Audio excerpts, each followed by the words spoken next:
Ilonggo ginpasalamatan ni Mayor Jerry Treñas sa mataas nga performance rating. Samtang government offices sa City Hall ginpasidunggan sa ila dako nga kontribusyon sa panahon sang pandemya. Ginahalad ni Mayor Jerry Treñas ang mataas nga performance rating para sa mga Ilonggo. Sa resulta sang Random Access Consultants Incorporated Survey o kun RASI, nagapakita nga 88.8% o kun excellent ang public satisfaction rating sang alkalde.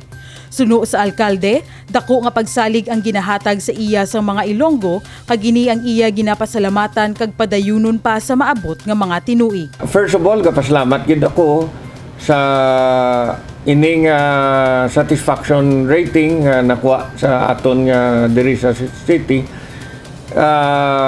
Gapakita lang ni nga ang mga programa sang syudad nagakaigo gid para sa mga kinahanglanon sang aton pumuluyo.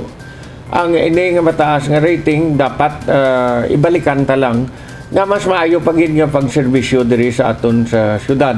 Dugang pa sang alkalde wala naguntat ang serbisyo sang Iloilo City Government apisar pandemya. Nagapadayon ang mga proyekto sa infrastruktura kag nahatagan sang dako nga atensyon ang ikaayong lawas sa mga pumuluyo pinaagi sa nagkalain-lain nga programa.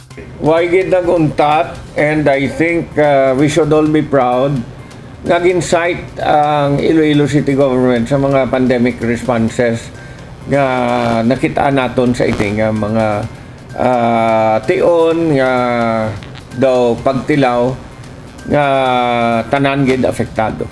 Bangod sini ginpangunahan ni Mayor Jerry Treñas ang Praise Awards ukon ang paghatag sang pasidungog sa mga talatapan kag grupo nga may dako nga kontribusyon sa panahon sang pandemya. Ang ini nga mga opisina ang nagpakita sang dedikasyon sa trabaho ilabi na sa pagserbisyo. Suno kay Mayor Jerry Treñas, mas dalayawon ang mga City Hall employees bangod sang pagbinuligay.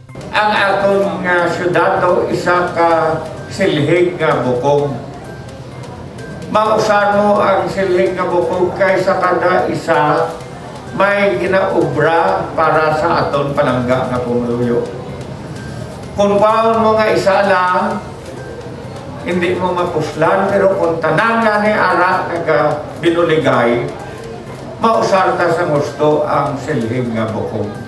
Magluwas sa mga department kag division sa City Hall, ginkilala man sang syudad ang kaalam ni Albert Christian Longno, senador sang Central Philippine University matapos ini ang nakasulod sa Top 10 Nursing Licensure Examination. Ginpasidunggan man ang Barangay Kalumpang Molo bilang Hall of Famer sa National Lupong Tagapamayapa Incentives Award. Suno kay Mayor Treñas, nagapakita lamang ini sang abilidad sa mga Ilonggo nga kinahanglan kilalahon.